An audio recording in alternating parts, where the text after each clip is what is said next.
Hello everyone. তো সকাল সকাল উঠে আমি আগে স্নান করে নিয়েছি, দেন খাচ্ছি একটু গাজরের হালুয়া আর একটা লেবু।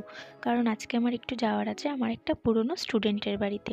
তো আমি রেডি ঠেডি হয়ে চলে গেছিলাম আমার স্টুডেন্টের বাড়িতে। দেন যাওয়ার সঙ্গে সঙ্গেই তো অ্যাজ ইউজুয়াল আন্টি অনেক কিছু খেতে দিয়েছিল। আর এই যে এই দুটো হচ্ছে আমার স্টুডেন্ট, একটা গুড্ডু আর একটা গুড়িয়া। আর ওদের দেয়ালে ওই পেইন্টগুলো দেখছো, ওগুলো এরা দুই ভাই বোন মিলে করেছে। আসলে ভীষণ ভালো আঁকে, তাই জন্য বাড়ির দেয়ালগুলোকেও ছাড়েনি। আর তারপরে এই যে ও যে ওকে মারলো তার একটাই কারণ, ওর নাকি দাঁতে পোকা লেগেছে, ওর দিদি সেটা ওকে বলতে পারবে না।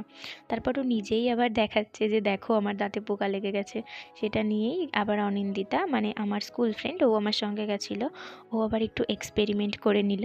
দেন আমি যে মোয়াগুলো খেতে পারিনি সেগুলো আমি নির্লজ্জের মতন প্যাকেটে ভরে বাড়িতে নিয়ে চলে এসেছি। আন্টি আরও দিয়েছিল পরে, যেগুলো বাড়িতে আনার জন্য। দেন বাড়িতে এসে একটু শোন পাপড়ি খেয়ে নিলাম, দ্যাটস ইট।